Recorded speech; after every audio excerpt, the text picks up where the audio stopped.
तो वही आज शुक्राचार्य कमंडल की नली में आकर के बैठे और बामन भगवान ने घास का तिनका लिया और कमंडल की नली में डाला। शुक्राचार्य का एक नेत्र नष्ट हो गया, फूट गया। लेत है कोई, देत है कोई, सुखने आंख वृथा में कोई। लेने वाले बामन भगवान, देने वाला बलि। लेकिन शुक्राचार्य ने अपनी टांग फालतू नहीं अड़ाई और भगवान ने कहा कि बेटा तेरा एक नेत्र नष्ट हो जाए, बोलना पड़ेगा। और जिनके कोई अंग भंग हो जाते हैं ना, किसी का हाथ टूटा, किसी का पैर टूटा, कट गया, किसी की आंख फूट गई, समझ लो उसने कोई ना कोई गलती ऐसी की होगी जो भगवान के काम में रोड़ा अटकाया होगा। भगवान ने कहा बेटा तूने रोड़ा अटकाया, उसका दंड तुझे देना पड़ेगा। शुक्राचार्य कमंडल की नली से बाहर निकला और कहा अरे बलि जाओ, मैं तुम्हें श्राप देता हूं कि तू अपने धन और लक्ष्मी दोनों से परे हो जा।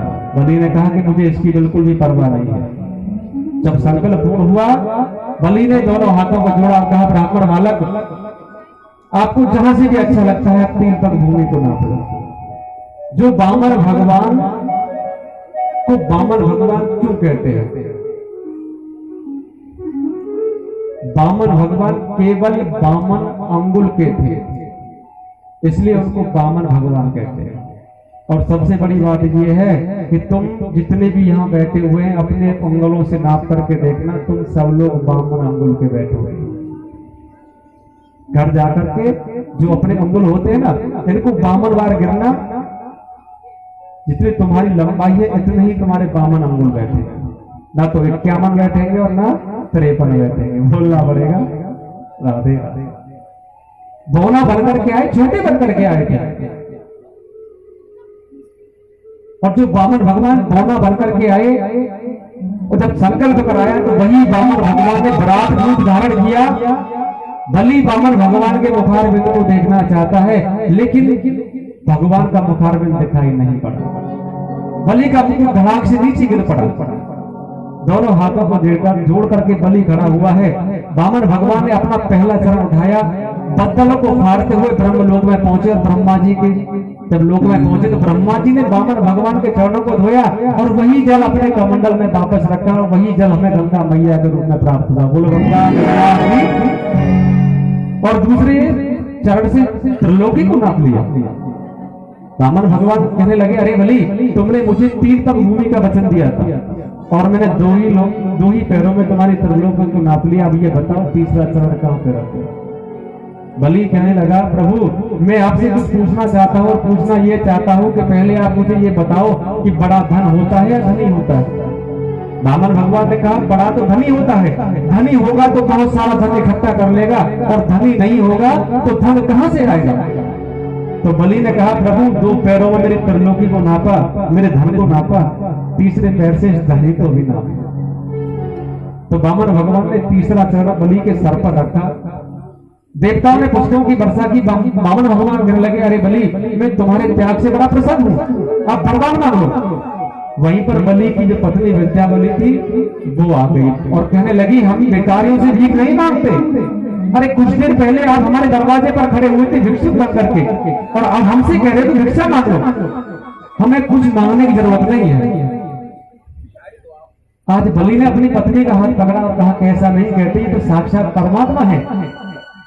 बलि ने दोनों हाथों को जोड़ा और कहा प्रभु आप कुछ देना ही चाहते हो तो केवल एक वरदान दे। आज तुम बामन बनकर के मेरे पास में आए और ना तो मैं पहचान पाया और ना मेरे द्वारपाल पहचान पाया, और तुम्हारे जाने के बाद में कोई दूसरा व्यक्ति मुझे छलने के लिए आए तो मैं उसे कैसे पहचाने? और मैंने सुना है कि चोर चोर मुसेरे भाई होते हैं। एक चोर इधर से आए, एक चोर इधर से आए और दोनों के नेत्र मिलते ही पहचान लेते हैं कि भैया मेरी बिरादरी का है, बोलना पड़ेगा राधे राधे। एक शराबी इधर से आए, एक शराबी इधर से आए, दोनों के नेत्र मिलते ही पहचान लेते हैं कि मेरी बिरादरी का है। एक चिलम पीने वाला इधर से आए, एक चिलम पीने वाला इधर से आए, दोनों के नेत्र मिले तो पहचान लेते हैं कि भाई ये भी मेरी तरह चिलमची है, बोलना पड़ेगा राधे राधे। तो बताते हैं कि चोर चोर मुसहरे भाई होते हैं, और तुम कुछ देना ही चाहते हो ना, तो आप तो मेरे द्वार पर पहरेदार बन जाओ। जिससे कि एक चतुर राजा के पास चतुर मंत्री का होना भी बहुत जरूरी होता है। यदि कोई दूसरा व्यक्ति छलने के लिए आएगा, कम से कम तो मुझे बता तो दोगे कि राजा बलि ये तुम्हें छलने के लिए आएगा। और भगवान तो भगत के बस में होते हैं। आज अपने हाथ में डंडा लेकर के वामन भगवान बलि के द्वार पर खड़े हो गए। इधर बैकुंठ में बैठी हुई लक्ष्मी मां भगवान का इंतजार कर रही थी। नारद जी पहुंचे। नारद जी ने बताया कि मैया तुम किसके इंतजार में बैठी हो? लक्ष्मी मां ने कहा कि नारायण भगवान को काफी समय हो गया, वापस नहीं आए हैं। नारद जी ने बताया, अरे लक्ष्मी मां, नारायण भगवान की तो सर्विस लग गई है। जब भी किसी हमारी माता बहन को ये पता चले कि भाई हमारे पति देव की सर्विस लगी है, तो हमारी माता बहनों को बड़ा प्रसन्नता होती है, और वो जानना भी चाहती है कि हमारे पति किसी जगह पर सर्विस करते हैं, ड्यूटी कहां करते हैं, सुपरवाइजर, इंजीनियर, ठेकेदार या कुछ और। ऐसी लक्ष्मी मां ने पूछा कि नारद जी आप बताओ ना कि हमारे पति किस जगह पर ड्यूटी करते हैं। नारद जी ने कहा, तुम्हारे पति कोई पढ़े लिखे तो है नहीं जो सुपरवाइजर इंजीनियर बने। अरे तुम्हारे पति तो अनपढ़ गंवार हैं, और अनपढ़ गंवारों को तो चौकीदारी मिलती है। तुम्हारे पति चौकीदारी करते हैं। लक्ष्मी मां ने पूछा कि तुम्हारे पति सर्विस पेंशन पर कब आएंगे? नारद जी ने कहा कि ना तो बलि मरने वाला है और ना नारायण भगवान मरने वाले हैं, दोनों ही अजर हैं। लक्ष्मी मां ने पूछा कि मैं अपने पति को वापस कैसे लेकर के आऊं?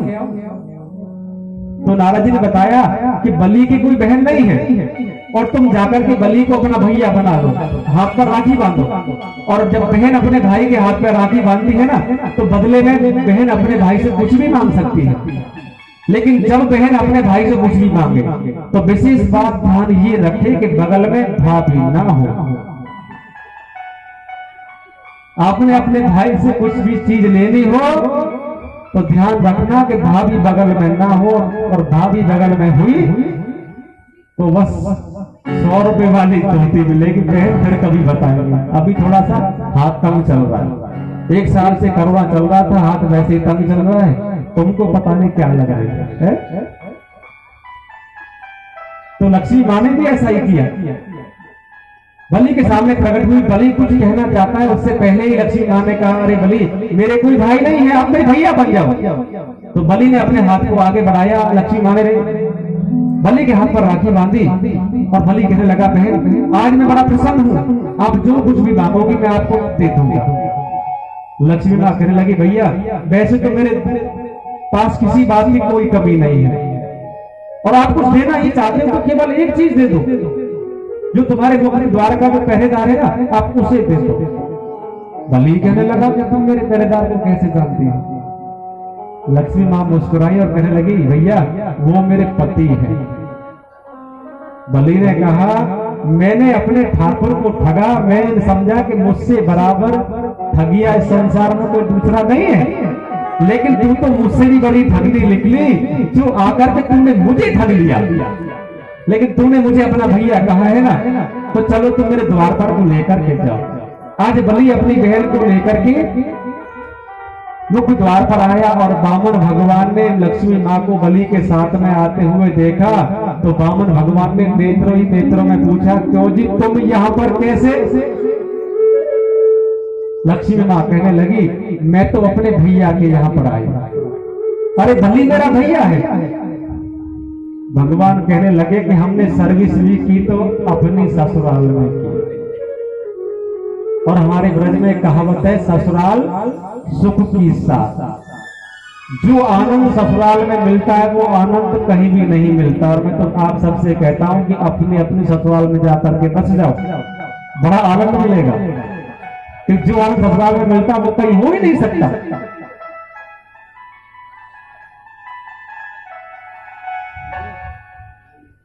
तो वहीं पर बलि कहने लगा, प्रभु आज तुम मुझसे हार गए, जबकि होता ऐसा है कि पति अपनी पत्नी को मायके से लेकर के जाता है, लेकिन आज मेरी बहन तो मैं यहां से लेकर के जा रहा। अपनी बहन लक्ष्मी का हाथ बलि बामन भगवान के हाथ में दिया, और जब बामन भगवान जाने लगे तो बलि ने कहा, प्रभु 24 घंटे में से 23 घंटे आप मेरी बहन के साथ वैकुंठ में निवास करोगे, लेकिन 1 घंटा तुम्हें मेरे द्वार पर पहरा देना पड़ेगा। जब रात्रि के 12 बजते हैं, 12 बजे से लेकर के 1 बजे तक बामन भगवान आज भी स्वर्ग लोक में बलि के द्वार पर पहरा देते हैं। बोलना पड़ेगा राधे राधे। अब चलते हैं हम सूर्यवंश की कथाओं की तरफ, क्योंकि हमें भगवान राम का भी जन्म कराना है और भगवान श्री कृष्ण का भी जन्म कराना है। तो पहले भगवान राम जन्म की लीलाओं का आनंद लेते हैं और उसके बाद में कृष्ण जन्म की लीलाओं का भी आनंद लेते हैं। सूर्यवंश की कथा बड़ी सुंदर कथा है। नारायण भगवान के पुत्र हुए ब्रह्मा, ब्रह्मा के पुत्र हुए कश्यप और कश्यप के पुत्र हुए विष्णु, जिनका एक नाम हुआ सूर्य, और इनका एक पुत्र हुआ प्रद्युम्न, जो एक बार शिव जी के दिए हुए श्रापित वन में पहुंचा, जो नारी बन गया। और इसी वंश में राजा हुआ जिसका नाम हुआ सर्वयाति। सर्वयाति की पुत्री हुई सुकन्या, और सुकन्या से एक संत का अपराध हो गया। चमन मुनि के नेत्रों को सुकन्या ने फोड़ दिया। चमन मुनि ने कहा कि सर्वयाति, तू अपने राजपाट को बचाना चाहता है तो अपनी पुत्री का विवाह मेरे साथ कर दे।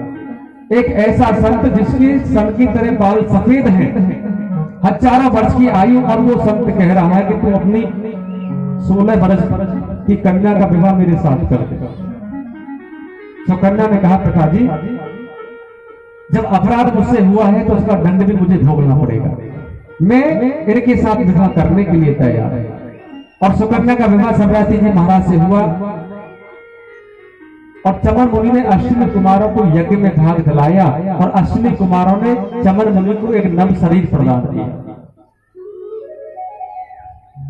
एक ऐसी औषधि बनाई जिस औषधि को चमन मुनि ने ग्रहण किया, जो चमन मुनि की आयु हजारों वर्ष की थी, वही चमन मुनि आज 20 वर्ष की आयु हो गई, जिसे हम चमन प्रकाश कहते हैं ना, वही चमन प्रकाश अश्विनी कुमारों ने चमन मुनि को खिलाया।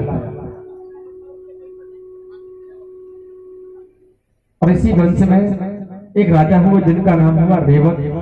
रेवत की पुत्री हुई रेवती, और जब रेवती मां विवाह के योग्य हुई तो रेवत जी महाराज अपनी पुत्री रेवती को लेकर के ब्रह्मलोक में पहुंचे और कुछ क्षण ब्रह्मलोक में विश्राम किया।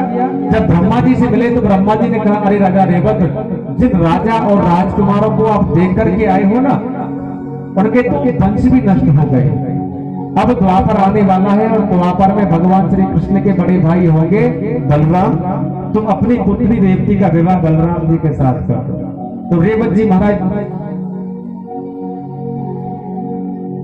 अपनी पुत्री रेवती को लेकर के आए, बलराम जी के साथ विवाह करना चाहते हैं। अब रेवती मैया 21 हाथ की है और बलराम जी 7 हाथ के हैं। भगवान कृष्ण वहां पर आए और आकर के बलराम जी की बगल में खड़े हो गए और कहने लगे, भैया हमने सुना है कि बड़ी बहू के बड़े भाई होते हैं, और सबसे बड़ी बात ये कि पत्नी जब भी अपने पति से बात करे, पत्नी को नजर झुका करके बात करनी चाहिए, और भाभी जब भी तुमसे बात करेगी वो नजर झुका के बात करेगी, क्योंकि भाभी 21 हाथ की और आप 7 हाथ के हो। भगवान कृष्ण बलराम जी ने देखा कि कनुआ बार बार मखौल कर रहा है, तो बलराम जी को थोड़ा क्रोध आया। बलराम जी ने अपने हल को उठाया और जैसी रेवती के सर पर रखा, एक झटका दिया। जो रेवती मैया 21 हाथ की थी, वो रेवती मैया ठेंगी हो गई और इतनी डर गई है कि कभी भी बलराम जी की बगल में खड़ी नहीं होती।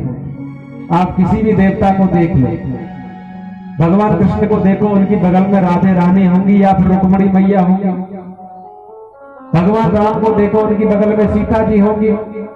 बाबा भोलेनाथ को देखो, उनकी बगल में मां पार्वती होंगी। लेकिन बलराम जी जहां भी दिखाई पड़ेंगे, अकेले ही हल मुसलताने खड़े होंगे, और रेवती मैया होंगी तो एक कोने में चुपचाप से दोनों हाथों को जोड़ करके दूर खड़ी रहती है। बोलना पड़ेगा राधे राधे।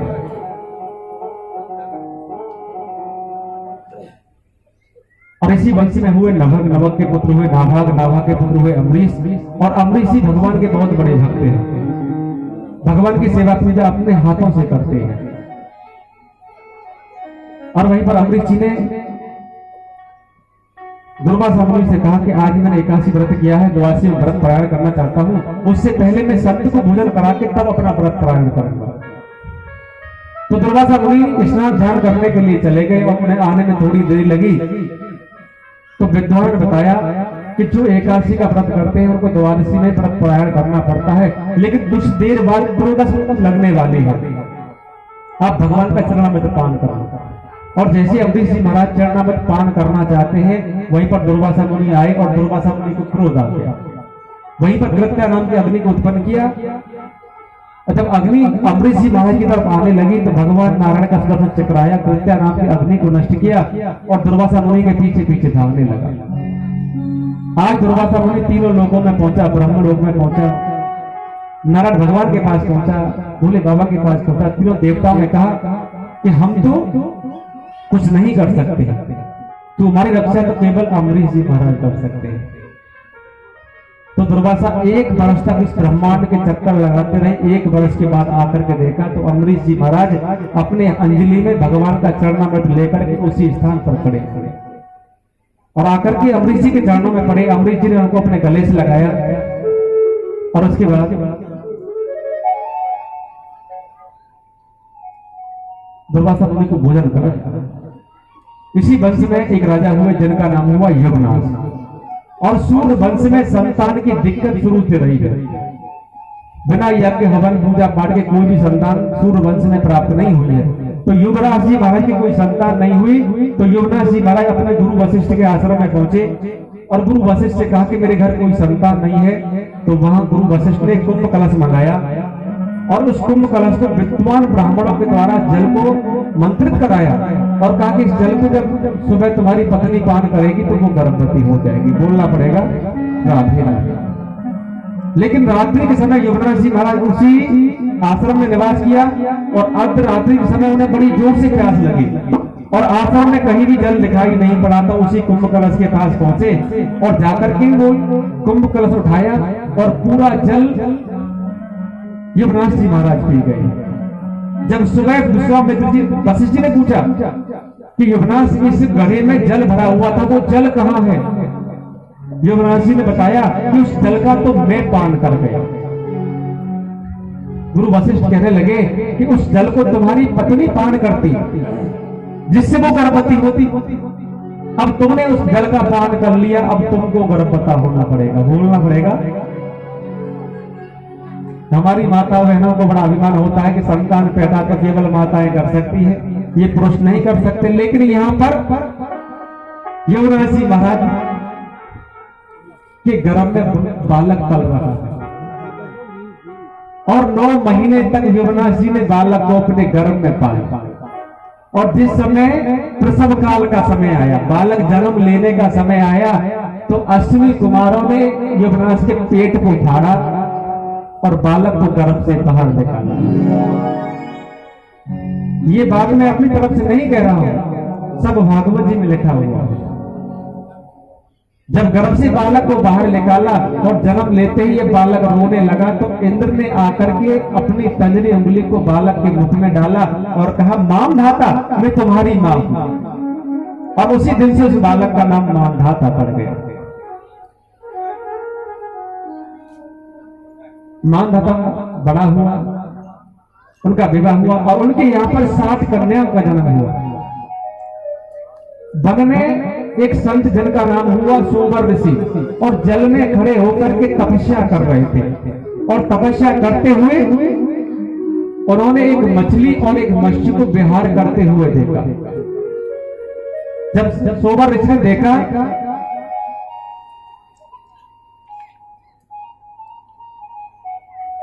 कि मैंने अपना पूरा जीवन भगवान की भक्ति में लगा लिया, कभी भी संसार के भोगों को नहीं भोगा, तो सोबर ऋषि विचार करने लगे कि मुझे विवाह करना चाहिए। आज सोबर ऋषि मामधाता के राज में पहुंचे जिनकी यहाँ पर 7 कन्याएं थी और मानधाता से कहा, राजन मैं विवाह करने की इच्छा से तुम्हारे पास आया हूं, मुझे विवाह करना है। मानधाता ने कहा कि संतों को बहुत जल्दी करो दाता, अब मैं इनसे कैसे मना करूं। एक ऐसा संत जिसके सर के जो बाल हैं सन की तरह सफेद हैं, शरीर में केवल हड्डियां शेष रह गई है, और वो संत कहेंगे मुझे विवाह करना है और मेरी बाल उम्र की कन्या में अपनी पुत्री का विवाह कैसे कर दूं। सोबर ऋषि के सामने खड़े हुए हैं मानधाता, और मानधाता ने कहा कि राजन गुरुदेव मेरी 60 पुत्रियां हैं और जो भी कन्या तुम्हारे साथ विवाह करना चाहती है मैं अपनी पुत्री का विवाह तुम्हारे साथ कर दूंगा। तो आज सोबर ऋषि ने कहा कि मानधाता तू तो मेरी परीक्षा करना चाहता है। तो सोबर ऋषि जब 7 कन्याओं के बीच में पहुंचे और 7 कन्याओं ने जब सोबर ऋषि को देखा तो 7 कन्या आज सोबर ऋषि को देखकर के मोहित हो गई, क्योंकि अपनी माया से सोबर ऋषि ने एक नव शरीर प्राप्त किया। सोबर ऋषि की 20 वर्ष की अवस्था है और जब 20 वर्ष की राजकुमार 7 कन्याओं के बीच में पहुंचे तो 7 कन्या देखकर के मोहित हो गई और 7 कन्या आज विवाह करने के लिए तैयार है। आज सोबर ऋषि 7 कन्याओं को लेकर के मानधाता के पास में आए और मानधाता ने अपनी 7 कन्याओं का विवाह सोबर ऋषि के साथ कर दिया। और इन्हीं मानधाता की जो संतान है हैवासी ब्राह्मण, जिन्हें आप पांडे कहते हैं ना, ये इन्हीं सोबर ऋषि की संतान है। बोलना पड़ेगा राधे राधे। और इसी वंश में एक राजा हुए जिनका नाम हुआ हरिश्चंद्र, और हरिश्चंद्र की कथा को कौन नहीं जानता है। हरिश्चंद्र सत्यवादी थे और अपने सत्य के लिए उन्हें सब कुछ त्याग दिया। और हम 24 घंटे में कितनी झूठ बोलते उसकी एक बार भी गिनती नहीं करते हैं, और एक बात सत्य कह दी तो समझते हैं कि हरिश्चंद्र के बाद दूसरा नंबर आएगा तो मेरा आएगा। झूठ कितनी बोली उनकी कोई गिनती नहीं। अवधपुरी के राजा हरिश्चंद्र सत्यवादी है। देवताओं ने विश्वामित्र को बुलाया और विश्वामित्र से कहा, अरे विश्वामित्र आप जाकर के हरिश्चंद्र के सत्य को दिखाओ। तो विश्वामित्र अवधपुरी में आया, सुकर का भेष बनाया और हरिश्चंद्र जी महाराज की बगिया को नष्ट करने लगा। जब सैनिकों रोकने के लिए गए तो सैनिकों को सबको घायल कर दिया। हरिश्चंद्र जी महाराज को पता चला तो हरिश्चंद्र जी महाराज कहने लगे कि संध्या के समय कभी किसी जीव को सताना नहीं चाहिए। रात्रि भर विश्राम महलों में किया और जब भोर हुई तो आज हरिश्चंद्र जी महाराज अपने हाथ में तलवार लेकर के बगीचे में पहुंचे, और जब सूकर ने हरिश्चंद्र जी महाराज के हाथ में तलवार देखी तो आगे आगे सूकर भागा हुआ जा रहा और पीछे पीछे हरिश्चंद्र जी बैठ गया। सूकर भागता हुआ थोड़ी, जब हरिश्चंद्र जी महाराज वहां पहुंचे और कहा कि बाबा अभी इसी रास्ते से सूकर गया है, क्या आपने उसे जाते हुए देखा। विश्वामित्र जी ने कहा कि मैंने किसी सूकर को जाते हुए नहीं देखा, और कहा कि मैं हरिश्चंद्र जी महाराज के पास जा रहा हूं क्योंकि मैं महायज्ञ करने के लिए जा रहा हूं और मुझे उनसे कुछ दान में लेना है। हरिश्चंद्र जी महाराज ने कहा कि बाबा मैं ही हरिश्चंद्र। तो विश्वामित्र ने कहा कि आप तो सत्यवादी हो और मैं आपसे आपकी पूंजी और लगाम दान में मांगता हूं। हरिश्चंद्र जी महाराज ने कहा बाबा मैं अपनी पूंजी और लगाम तुम्हें दान में देता हूं। और उसके बाद में कहा कि तुम मुझे 60 बार सोना देने का वचन दो। हरिश्चंद्र जी महाराज ने कहा कि बाबा मैं तुम्हें 60 बार सोना देने का वचन भी देता हूं। विश्वामित्र कहने लगे हरिश्चंद्र तू अपने आप को सत्यवादी कहता है, जब तुम्हारी कुंजी तुम्हारी घर की चाबी मेरे हाथ में आ गई, तुम्हारे घोड़ी लगाम मेरे हाथ में आ गई, तो तुम मुझे 60 बार सोना कहां से दे सकते हो। हरिश्चंद्र जी महाराज ने कहा बाबा जब मैंने आपको वचन दिया है तो मैं आपको 60 बार सोना अवश्य दूंगा। आज हरिश्चंद्र जी महाराज अपनी पत्नी तारा के पास पहुंचे और कहा कि देखो आज मुझे एक संत ने छल लिया। पहले तो मुझसे पूंजी और लगाम मांगे और उसके बाद में 60 बार सोना मांगा, अब मैं संत को 60 बार सोना कहां से दूं। तारावती ने कहा स्वामी अपने तो मुझे अपने पुत्र को बेचो लेकिन अपने वचन की रक्षा करो। तो 3 रानी विश्वामित्र जी के पास आए और तीनों बाबा हमें आपको भोले बाबा की नदी काशी में जाकर के ले। तो विश्वामित्र जी तीनों प्राणियों को लेकर के काशी में पहुंचा और काशी में जाकर के बीच चौराहे पर खड़े हुए जाकर हल्ला मचाने लगे। वहीं पर कालू नाम का बेहतर आया और कालू नाम के मेहतर ने हरिश्चंद्र जी महाराज को खरीद लिया। बदले में 20 भाग सोना दिया। एक ब्राह्मण आया, उसने तारावती और रोहतास को खरीदा, बदले में 40 भाग सोना दिया और विश्वामित्र जी 60 भाग सोना लेकर के वहां से चले गए। कालू मेहतर ने कहा कि हरिश्चंद्र, तुम मेरी पूजा के लिए, तुम मेरे लिए एक एक मटका जल लेकर के, जब गंगा जी से जल लेकर के आओ, इस काशी की गलियों में झाड़ू लगाओ, उसके बदले तुम्हें 2 समय प्राप्त होगा। बोलना पड़ेगा। हम बड़ा बड़ा सोचते हैं कि हम भाई ये कर देंगे, हम वो कर देंगे, हमने ये बनवा दिया, हम वो बनवाएंगे, वहां फ्लैट लेने हैं, वहां मकान बनवाना है, वो गाड़ी लेनी है। लेकिन बेटा, जो इसमें लिखा हुआ है वो तू का तरफ बाप नहीं कर सकता।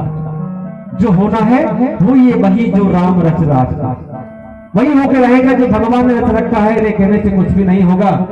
हम बड़े बड़े बड़े देखते हैं, लेकिन जो किस्मत में लिखा होता है उसे कोई भी नहीं मिल सकता। बोलना पड़ेगा।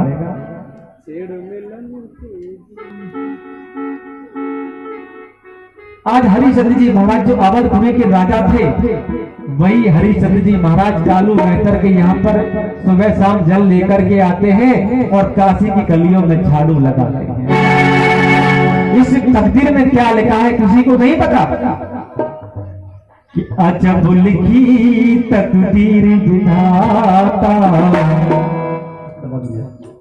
अजब लिखी तकदीर। और होना था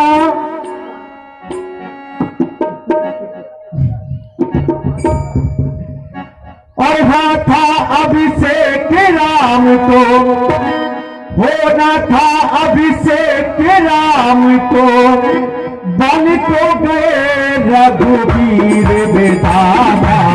अजब लिखी तकदीर विधाता, अजब लिखी तकदीर विधाता, अजब लिखी तकदीर विधाता, अजब लिखी तकदीर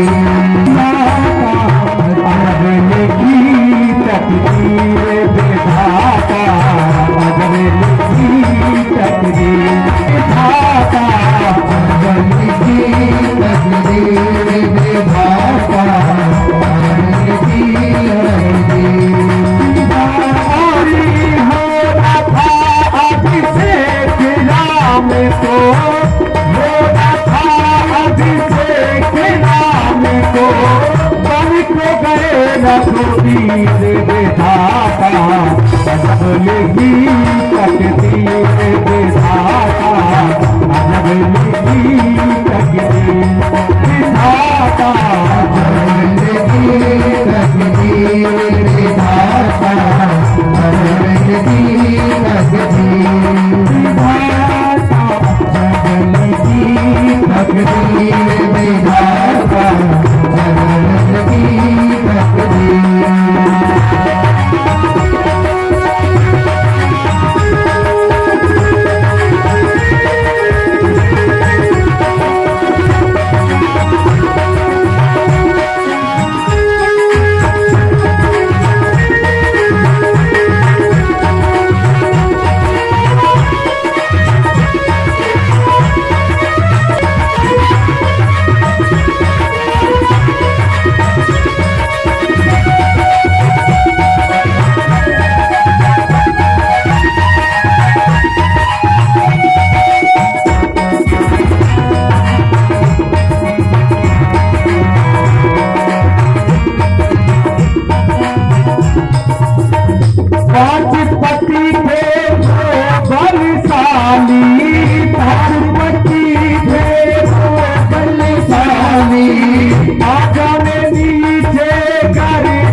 आज किस रहा विधाता, अजब लिखी तकदीर विधाता, अजब लिखी तकदीर विधाता, अजब लिखी